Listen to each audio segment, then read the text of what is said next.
پردیس میں رہنے والے سے پوچھا جائے کہ میاں تمہارے بال کیوں سفید ہیں، وہ کہتا ہے کہ وہاں کے پانی صحیح نہیں۔ یار تمہارے بال کیوں جھڑنے لگے؟ جواب میں یہی ملتا ہے کہ وہاں کے پانی صحیح نہیں۔ یار تجھے تو ابھی سے دل کی بیماری ہو گئی، کہتا ہے میاں وہاں کی پانی صحیح نہیں ہے۔ بھائی تمہارے نظر کیوں کمزور ہو گئی؟ وہ کہتا ہے وہاں کے پانی صحیح نہیں ہے۔ یار تمہاری صحت کیوں نہیں صحیح رہتی؟ پردیسی یہی جواب دیتا ہے کہ وہاں کے پانی صحیح نہیں ہے، وہاں کے پانی کڑوا ہے۔ خدا کی قسم میرا اللہ جانتا ہے، اگر ان پردیسیوں کے اندر جھانک کر کے دیکھیں تو دکھوں کے انبار لگا ہوا ہوتا ہے۔ کسی کو بہن اور بیٹی کی شادی کا غم، کسی کو ماں کا غم، تو کوئی اپنے بچوں کے سر پر چھت کے لیے مشقتیں اٹھا رہا ہے۔ کسی پردیسی کو اپنے باپ کے سر کا قرض اتارنا ہے، تو کسی کو اپنے بچے کو عمدہ تعلیم دینا، کسی پردیسی کو اپنے بھوک سے نڈال بچے کو منہ کا نوالا دینا ہے۔ اگر ان کے اندر اگر آپ جھانک کر کے دیکھیں تو ان کے اندر دکھوں کا انبار لگا ہوا ہوتا ہے۔ دوستو جاؤ چاہ کر کے دیکھو، آج بھی کتنے نوجوان کئی سالوں سے پردیس میں ہیں، جو کوئی اپنے گھر کو چھوڑ کر، اپنی بیوی بچے کو چھوڑ کر، اپنے آرام اور سکون کو چھوڑ کر پردیس میں کمانے کے لیے پریشان ہے۔ کوئی دبئی میں رہ رہا ہے، کوئی کویت میں رہ رہا ہے، کوئی سعودی میں زندگی کاٹ رہا ہے، تو کوئی گجرات اور دہلی ممبئی اپنے گھر سے دور اپنی زندگی کو اور گھر والے کو خوش رکھنے کے لیے پریشانی میں کما رہا ہے اور پردیس میں رہ رہا ہے۔ کتنے نوجوان ہیں جب وہ جوانی کے دہلیز پہ قدم رکھتا ہے تو ٹھیک سے اپنا وطن نہیں دیکھ پاتا۔ ذرا پوچھو تو صحیح ان سے، کیوں چھوڑ بیٹھے ہو وطن؟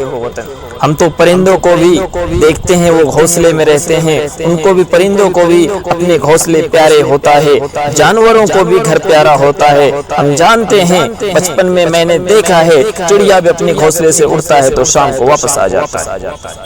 لیکن ذرا بتاؤ تو صحیح، جو جوان کئی سالوں سے پردیس میں ہے، کیا اس کو اپنا گھر پیارا نہ تھا؟ کیا گھر والے پیارے نہ تھے؟ کتنوں نے اپنوں کے جنازہ صرف کیمروں پہ دیکھا ہے، اپنوں کے جنازہ کو کاندھے نہ دے سکے۔ کون سمجھے گا ان کے درد کو؟ گھر چھوڑ کے چل دیتے ہیں پردیس بیچارے حالات کے مارے۔ بیٹے وہ جنہیں ماں کی دوائی ہے کرانی، بھائی وہ جنہیں بہن کی ڈولی ہے اٹھانی، غربت میں جنہیں دیتا ہے تانا یہ زمانہ، پردیس نکل لیتے ہیں وہ سارے کے سارے حالات کے مارے، حالات کے مارے۔ سونے کا وہ کوئی وقت نہ کھانے کا ٹھکانہ، اور اپنے ہی ہاتھوں سے ہے انہیں کھانا بھی نہ بنانا۔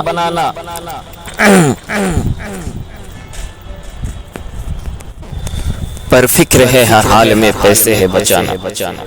اس لیے میں کہتا ہوں کہ پردیس میں رہنے والوں کی زندگی اتنی آسان نہیں ہوتی۔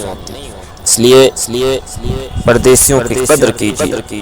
صبح سے شام تک کام کرنے والے جب شام کو تھک ہار کر پریشان ہو کر جب اپنے کمرے میں آرام کے لیے آتا ہے تو دیکھتا ہے کہ کپڑے بھی گندے پڑے ہیں، برتن بھی بکھرا پڑا ہے۔ جو ہی آرام کرنے کے لیے بیٹھتا ہے اسے کپڑے دھونے کی یاد آتی ہے۔ کبھی کپڑے دھلنے چلا جاتا ہے، پھر کپڑے دھلنے کے بعد کھانا خود بنانا پڑتا ہے۔ اتنے سارے پریشانی اٹھانے کے بعد اگر کوئی اس سے پوچھے بھائی کیسے ہو، وہ کہتا ہے میں ٹھیک ہوں۔ قربان جائیے ایسے لوگوں پر جن کے زبان پر کوئی شکایت نہیں ہوتی۔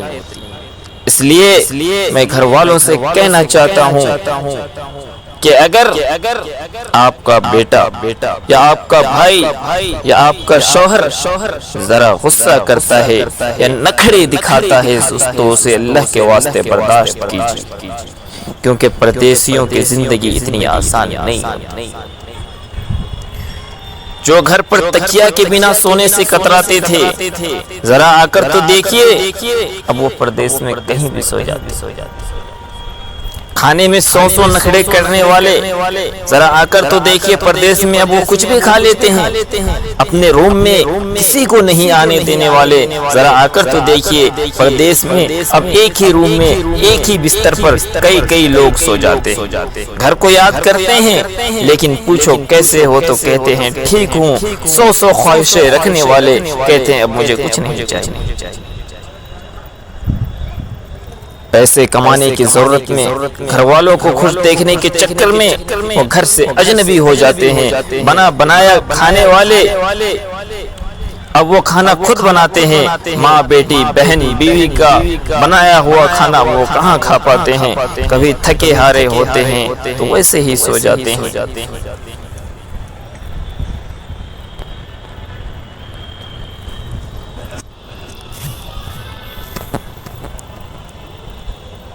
نئی نویلی دلہن، چاند سے پیارے بھائی بہن، چھوٹے چھوٹے بچے، رشتہ دار سب کچھ چھڑا دیتی ہے مجبوریاں، مت پوچھو ان کا درد یہ کیسے چھپاتا ہے۔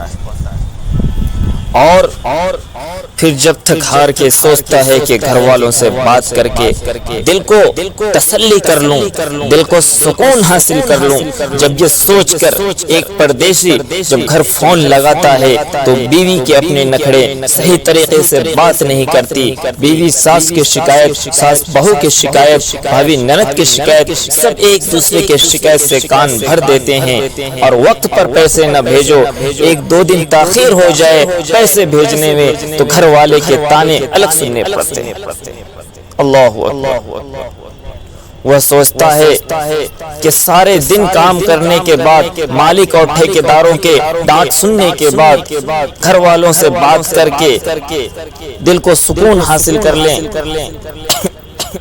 دل کو تسلی دے دیں تو گھر والے کے الگ ہی نخرے ہوتے ہیں۔ پردیسیوں کی زندگی اتنی آسان نہیں ہوتی۔ اگر پردیس میں کوئی شخص بیمار پڑ جائے اسے کوئی دیکھنے والا تک نہیں ہوتا ہے، ہاسپٹل لے جانے والا تک نہیں ہوتا ہے، اور وہ پردیسی آپ کے لیے اتنی محنت، اتنی مشقت اٹھاتا ہے کس لیے؟ تاکہ آپ خوش رہیں۔ اس لیے میں گھر کے تمام ممبران سے گزارش کرتا ہوں کہ آپ اپنے گھر کے مردوں کی قدر کیجئے جو آپ کے خرچے اٹھاتے ہیں۔ اللہ نے آپ لوگوں کی ذمہ داری جن کے سر پہ دیا ہے، اس لیے اپنے گھر کے مردوں کی قدر کیجئے۔ میں نے دیکھا ہے کئی پردیسیوں کو کہ گھر سے پریشان ہو کر گھر والے کے تانے سن کر کے خودکشی کر لیتے۔ اللہ